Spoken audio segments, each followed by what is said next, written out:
HDFC સિક્યોરિટીઝના retail રિસર્ચના હેડ દીપક જસાની આપણી સાથે જોડાઈ ગયા છે. દીપકભાઈ, ઘણું સ્વાગત છે આપનું CNBC બજારમાં. અને જે રીતના અત્યારના આપણે માર્કેટનો માહોલ છે, આપણે એક રેન્જ બાઉન્ડ કારોબાર જોયો છે પાછલા 9 થી 10 સેશનથી. એક્સપાયરીની પણ હવે આપણે નજીક છે. કઈ રીતના તમે જોઈ રહ્યા છો આ એક જે કરેક્શન કોન્સોલિડેશનનો ફેઝ છે એ ફેઝ ચાલી રહ્યો છે? તમને લાગે છે કેટલો લાંબો ચાલી શકે છે અને આ ઘટાડો ક્યારે રૂકી શકે છે, ક્યારે સ્ટોપ થઈ શકે છે? Good afternoon. બજારમાં અત્યારે ટ્રિગર્સ પતી ગયા છે. ટાઈમ બિંગ માટે જે બી ટ્રિગર્સ જોતા હતા એ બધા પતી ગયા છે. હવે આપણે મેક્રો નંબર્સ આવશે, જીડીપીના નંબર્સ વગેરે વગેરે, અને ઓટો સેલ્સના નંબર ને બધા આવશે. રિઝલ્ટ સિઝન પતી ગઈ છે. રિઝલ્ટ સિઝન મિક્સ્ડ હતી. જેટલો લોકોને ડર હતો એટલી ખરાબ નહોતી. પણ જ્યાં બી એક્સપેક્ટેશન સારા હતા એ અમુક કંપનીએ ડિસઅપોઇન્ટ કર્યા છે, અને જ્યાં એક્સપેક્ટેશન એટલા હાઈ નહોતા એવી કંપનીઓએ પોઝિટિવલી સરપ્રાઇઝ કર્યા છે. એટલે એ એક મોટું ટ્રિગર પતી ગયું છે. હવે ઇલેક્શનના ડેટની અનાઉન્સમેન્ટની રાહ છે લોકોને. ઇન ધ મીન વાઇલ FIIનું જે બાઇંગ છે, આપણે પાછલા મહિનામાં ઘણું મોટું સેલિંગ હતું. એના પછી આ મહિનામાં હજી થોડું નેટ ઝીરો જેવું જ હોય છે. એક દિવસ બાઇંગ, એક દિવસ સેલિંગ. એટલે ત્યાંથી સપોર્ટ નથી બજારને હમણાં નિયર ટર્મ માટે. એટલે લાર્જ કેપમાં જે મોમેન્ટમ જોઈએ એ મળતું નથી. અને લાર્જ કેપમાં મોમેન્ટમ 4-5 દિવસ, 1-2 અઠવાડિયા ન હોય તો પછી એની અસર મિડ કેપ ને સ્મોલ કેપ પર આવે છે. એટલે એ રીતે આપણે જોયું, આજે બજાર સવારના એક પડી 11 વાગ્યા સુધી, પછી સાઇડવેઝ કોન્સોલિડેશન થયું લગભગ 2 કલાક સુધી, અને હવે ફરીથી નીચે સેકન્ડ બ્રેકડાઉન આવ્યું છે. એટલે આઈ થિંક બ્રોડલી અત્યારે થોડું પ્રોફિટ ટેકિંગ મોડમાં છે. લોકોને જનરલી હમણાં પોતાના પોઝિશન્સ એન્હાન્સ નથી કરવા, સારા પ્રોફિટ્સ પર જનરલી બેઠા છે બધા. અને એવા ટાઈમે હવે નવી કમિટમેન્ટ ની થોડી રાહ જોશે. ટ્રિગર આવશે પછી જ લોકો પાછા જોરથી આવશે. ત્યાં સુધી કદાચ વોલ્યુમ્સ બી થોડા ડલ રહેશે. વોલેટિલિટી બી મોટા ભાગે ડાઉનવર્ડ થોડી રહી શકે છે. અમુક દિવસે પછી બાઉન્સ બી જોવા મળશે. એટલે થોડું લેકલસ્ટર ને સાઇડવેઝ અને માઇલ્ડલી કરેક્શન જેવી બજાર આપણે જોઈ શકીએ 1 કે 2 અઠવાડિયા સુધી. એક લેકલસ્ટર અત્યારના આપણે સિનારીઓ જોઈ રહ્યા છીએ અને કદાચ આગળ જતાં પણ જોઈશું. અને એક 2-2 અઠવાડિયા સુધી આપણે આવું જ એક સિનારીઓ જોઈ શકીએ છીએ. પણ તો નેક્સ્ટ ટ્રિગર તમારા હિસાબે શું હોઈ શકે છે? Because general elections are also around the corner, but they are still far away. હજી આપણે મે મહિનામાં આવશે, તો ત્યાં સુધી તમને લાગે છે કે માર્કેટમાં આપણે આવા જ ઉપર નીચેના સિનારીઓ જોઈશું? અને FIs જે એક દિવસ વેચે છે, એક દિવસ ખરીદે છે, એમની ટુવર્ડ્સ ઇનવર્ડ એન્ટ્રી ક્યારે સ્ટેબિલાઇઝ થઈ શકે છે? શું આપણે ઇલેક્શન સુધીની રાહ જોવી પડશે? હવે આમ ટ્રિગર્સ જોવા બેસીએ તો એક તો ઇલેક્શનના ડેટની અનાઉન્સમેન્ટ આવી જોઈએ લગભગ સેકન્ડ વીક ઓફ માર્ચમાં. સો એ આવશે પછી થોડી બજારમાં મોમેન્ટમ આવશે. હવે મોમેન્ટમ જો બજાર પડી ચૂક્યું હશે તો અપવર્ડ મોમેન્ટમ આવવાની શક્યતા રહેશે. એના સિવાય US ફેડની મીટિંગ છે 19 ને 20 માર્ચ છે, અને RBI MPCની મીટિંગ છે 3 થી 5 એપ્રિલ.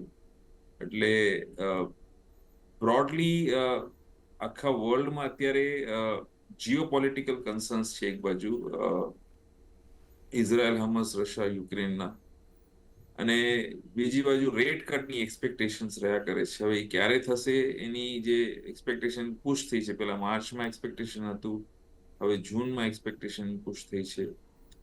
તો આ બધા જીઓપોલિટિકલમાં હવે એમ કહેવામાં આવે છે કે રમઝાનના મહિનામાં કદાચ થોડું ટેમ્પરરી ફ્રીઝ આવશે આ હોસ્ટિલિટીઝમાં, તો એ એક પોઝિટિવ રહી શકે છે. એના સિવાય જેમ કીધું કે ઇલેક્શનના ડેટ્સની અનાઉન્સમેન્ટ પહેલા જો બજાર થોડું પડી ચૂક્યું હશે તો એ અનાઉન્સમેન્ટ પછી થોડું અપવર્ડ મોમેન્ટમ પકડાય ટેમ્પરરી. અને આ વખતે માર્ચના રિઝલ્ટ ટિપિકલી યર એન્ડના રિઝલ્ટ થોડા લેટ જ આવે છે, એટલે એક્સેપ્ટ ધી આઈટી કંપનીઝ જે બહુ વહેલી આવી જાય છે, એના સિવાયના બધાના રિઝલ્ટ એન્ડ ઓફ એપ્રિલથી લઈને મિડ ઓફ જાન સુધી આવશે, એટલે એ બધું લંબાશે. ઇલેક્શન્સ બી કદાચ મેમાં થશે. એટલે આમ જુઓ તો બ્રોડલી રેટ કટ અને જીઓપોલિટિકલી ગ્લોબલી એ જ બે મોટા ટ્રિગર રહે છે, જેને કારણે ગ્લોબલ રિસ્ક એપિટાઇટ પર ઇમ્પેક્ટ પડે અને એને કારણે એફપીઆઈના ફ્લોઝમાં કદાચ વધારો થાય કે ઘટાડો થાય. લોકલ ફ્લોઝ તો કન્ટિન્યુ રહેશે.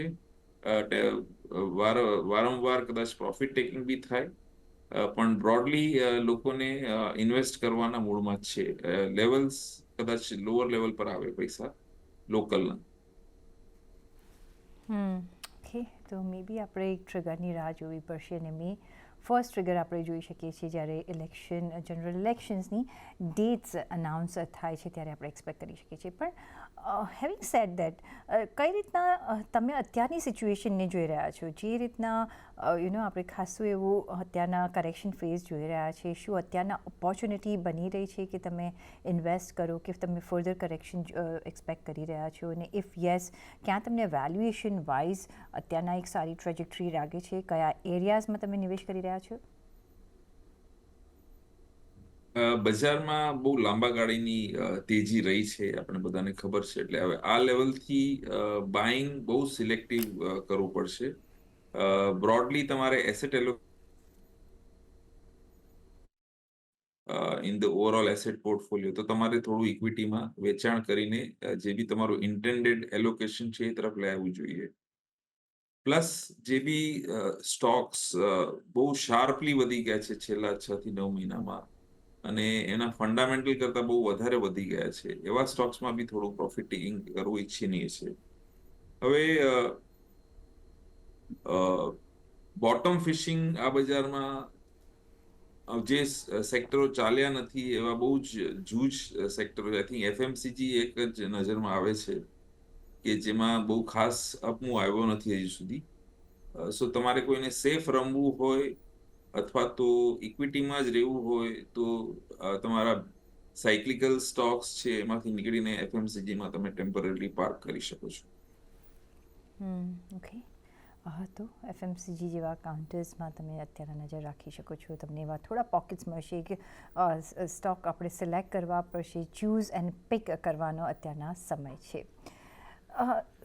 બીજા તમે કયા એવા એરિયાઝ જોઈ રહ્યા છો કે જે એરિયાઝ પર તમે આગળ જતાં ફોકસ કરી શકો છો, ઇફ અને તમે એમાં વેલ્યુએશન સુધાર જુઓ તો ક્યાં તમે એવી ઓપોર્ચ્યુનિટીઝ જોઈ રહ્યા છો કે જ્યાં વેલ્યુ જરા સુધરે તો તમે પ્લન્જ ઇન કરશો, એવા કોઈ એરિયાઝ છે? અમને broadly auto, realty, power, capital goods ને હેલ્થ કેર, આ 4-5 સેક્ટર અમને વી આર કમ્ફર્ટેબલ. જો કે valuation wise V would like to weight for more attractive entry points. એટલે આ સેક્ટરમાં વધારે પડતું ધ્યાન છે. આના સિવાય બેંક્સ અને પીએસયુ એઝ અ થીમ એ બી ગમે છે, પણ એમાં કદાચ થોડી રાહ વધારે જોવી પડે એવું લાગે છે. વોટ અબાઉટ ફાર્મા અને health care? On the second hand જો જોઈએ તો ડિફેન્સ કંપનીઝ, જ્યાં હમણાં આપણે જોયું કે સ્પેસ ડિફેન્સ માટે પણ આપણે 100% એફડીઆઈ આવતા જોઈ રહ્યા છીએ, અને defence as a sector is doing really well. Power as a sector તમે કઈ રીતના જોશો? અહીંયા શું ઓપોર્ચ્યુનિટીઝ જોઈ રહ્યા છો? બિકોઝ અહીંયા પાવરમાં પણ આપણે ઘણા બધા વર્ટિકલ્સ છે, ને જે રીતના આગળ જતાં પાવરની ડિમાન્ડ વધશે, અહીંયા કોઈ તમે ઓપોર્ચ્યુનિટીઝ જોઈ રહ્યા છો આ ત્રણેય એરિયાઝમાં? ડિફેન્સમાં એમાં કઈ ડાઉટ નથી કે બહુ મોટું રેવન્યુ વિઝિબિલિટી રહેવાની છે for the next few 3-5-7 years. જે રીતે આત્મનિર્ભર ભારત અથવા મેક ઇન ઇન્ડિયાનો પુશ મળી રહ્યો છે, પ્લસ એક્સપોર્ટ્સ નો બી ફોકસ રહ્યો છે ડિફેન્સમાંથી, એટલે એને કારણે ડિફેન્સમાં રેવન્યુ વિઝિબિલિટીને તો કંઈ બહુ ડાઉટ નથી રહેતો કોઈને બી.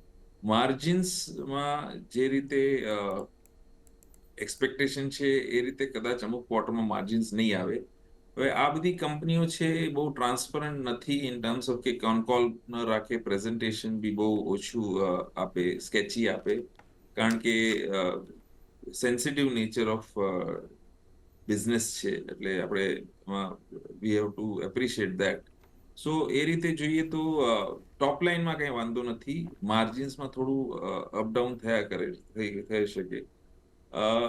વેલ્યુએશન્સ ઘણું એક્સપાન્ડ થઈ ચૂક્યું છે, પણ કરેક્શનમાં આઈ થિંક જે બી પહેલું કરેક્શન સારું આવશે એમાં ડિફેન્સ પર બધાને સારો એવો ફોકસ રહેશે બોટમ ફિશિંગ કરવા માટે.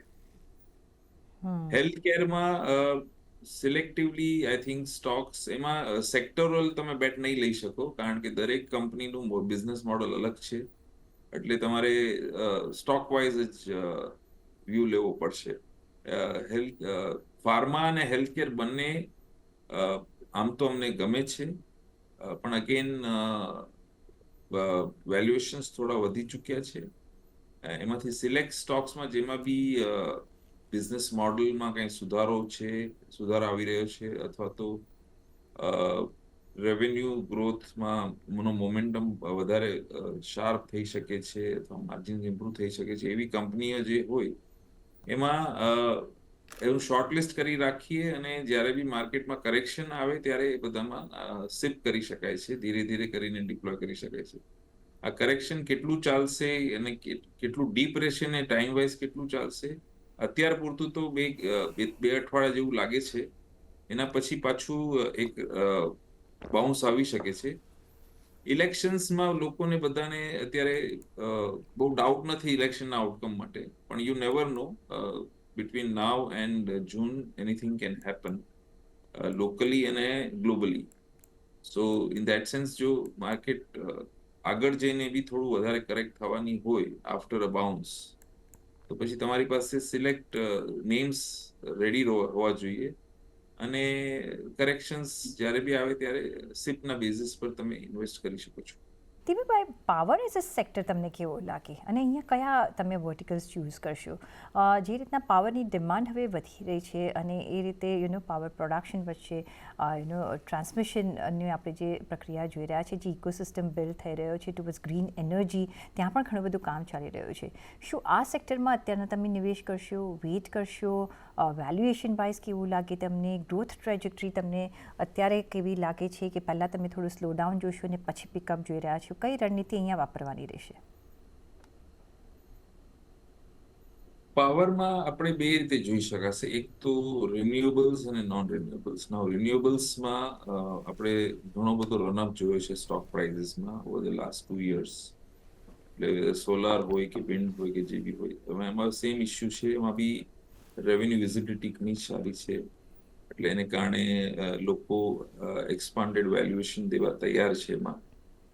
અને બીજી બાજુ નોન રિન્યુએબલ્સ છે, જે થર્મલ કહીએ કે હાઇડલ બી આમ તો રિન્યુએબલ જ ગણાશે, પણ થર્મલ કહીએ તો થર્મલમાં ડિસ્પાઇટ ધી ESG કન્સર્ન અને કાર્બન કન્સર્ન્સ, એમાં હવે થર્મલ પાવર ફેશનમાં રહેવાનો છે ફોર ધ નેક્સ્ટ 10-20 years, એટલું જલ્દીથી ઓછું નથી થઈ જવાનું.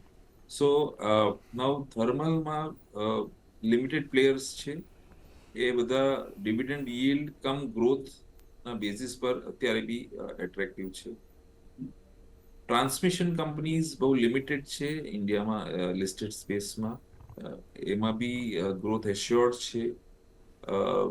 બેઝિકલી તમારે return on capital employed assured છે, રિટર્ન ઓન નેટવર્થ, એ બેઝિસ પર ત્યાં બી કોઈ બહુ ટેન્શનની વાત નથી. એમાં તમારે ખાલી એન્ટ્રી થોડી ટાઈમ કરવી પડશે, જો ભાવ બહુ વધી ગયા હોય તો મે બી થોડું કૂલ ઓફ થવા દેવું જોઈએ. રિન્યુએબલ્સમાં there are EPC પ્લેયર્સ છે એક બાજુ મેન્યુફેક્ચરર્સ છે, એસેમ્બલર્સ છે. એસેમ્બલર્સ ને એટલું બધું હાઈ પી આપવો અમને બહુ ઈચ્છનીય નથી લાગતું. EPC પ્લેયર્સને કદાચ થોડું વેલ્યુએશન સારું આપી શકાય, પણ એમાં બી તમારે નેક્સ્ટ 3 થી 5 વર્ષમાં મોટા ભાગના પ્રોજેક્ટો બધા પતી જશે. ને એના પછીની જે ડિમાન્ડ છે એ કેટલી રોબસ્ટ રહેશે એનો અંદાજો હજી અમને ઠીકથી મળતો નથી.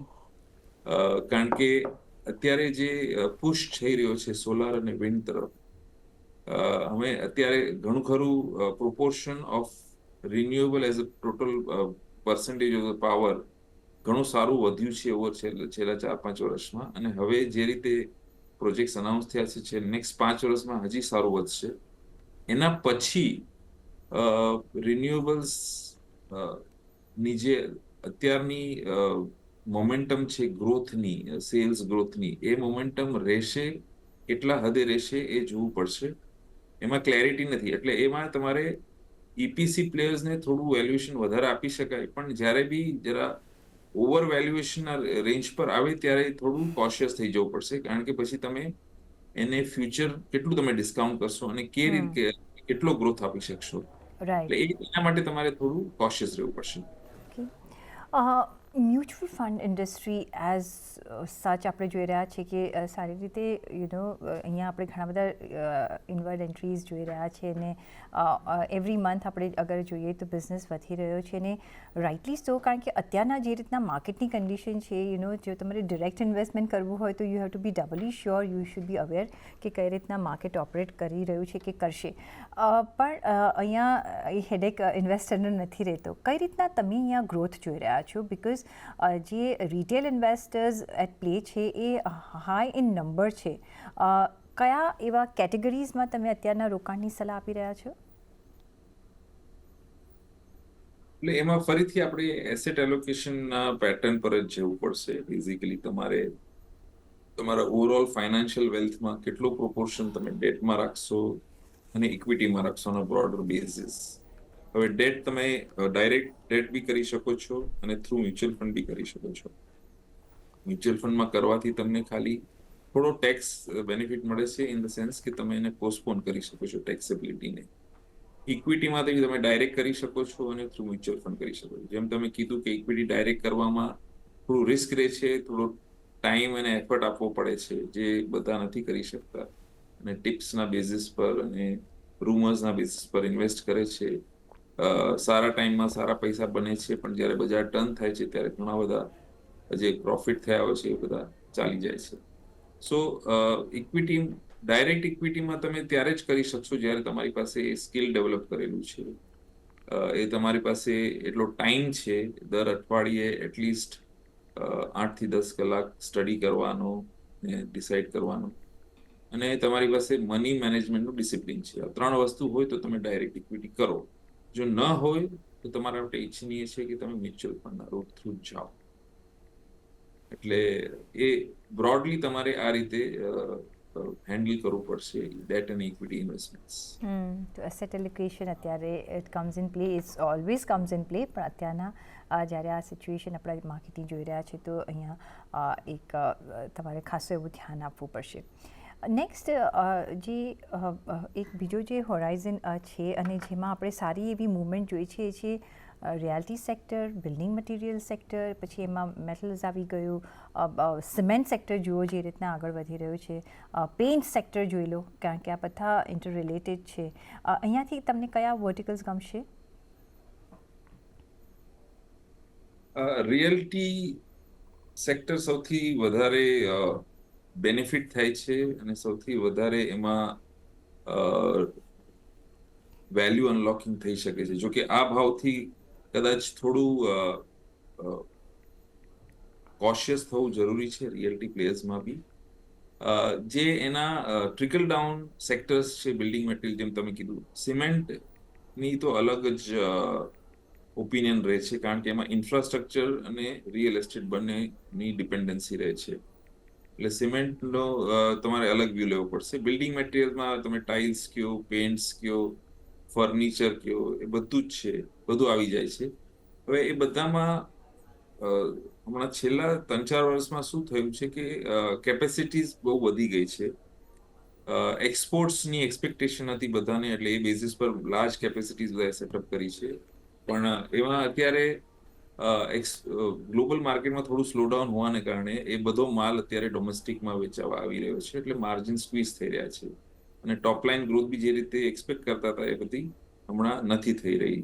પ્લસ પાવર રિલેટેડ ઇમ્પેક્ટ આવે છે કે અમુક ટાઇલ્સ છે ફોર એક્ઝામ્પલ પાવર ઇન્ટેન્સિવ હોય છે, તો એનામાં પ્રાઇસ પાવરના પ્રાઇસ જેમ વધે એમ એ લોકોને થોડું માર્જિન સ્ક્વીઝ થાય છે. તો આ બધા building materials for the time Bing થોડું પ્રેશરમાં રહેશે, એટલે એમાં બહુ મોટું અપસાઇડ હમણાં નિયર ટર્મમાં અમે નથી જોઈ રહ્યા. રિયલ્ટી પ્લસ સિમેન્ટ આ બેને તમારે કદાચ અલગથી જોવા પડશે ને, એમાં કદાચ થોડો વ્યૂ થોડો ક્લિયરર છે અપસાઇડમાં. તો રિયાલિટી અને સિમેન્ટને આપણે અલગ રાખીશું, જ્યાં એક વ્યૂ ક્લિયરર છે. બીજા બધા સપોર્ટિંગ સેક્ટર ટુ રિયાલિટી અને માટે અને અહીંયા તમે એક ડિફરન્ટ અપ્રોચ રાખી શકો છો. તો ઓફકોર્સ આ એક બધા એરિયાઝ છે જેમાં આપણે નજર રાખી શકીએ છીએ. જ્યારે માર્કેટ આટલું વોલેટાઇલ છે તો પણ એક નિવેશની જગ્યા હમણાં નહીં તો પછીથી બનેલી છે. પણ દીપકભાઈ, ઓન દેટ નોટ ઘણો આભાર તમારો અમારી સાથે જોડાવા બદલ અને આપના વેલ્યુબલ વ્યૂઝ અમારી સાથે શેર કરવા બદલ. અને સાથે જ મને આપશો રજા, જોડાયેલા રહેજો CNBC બજાર સાથે. નમસ્કાર.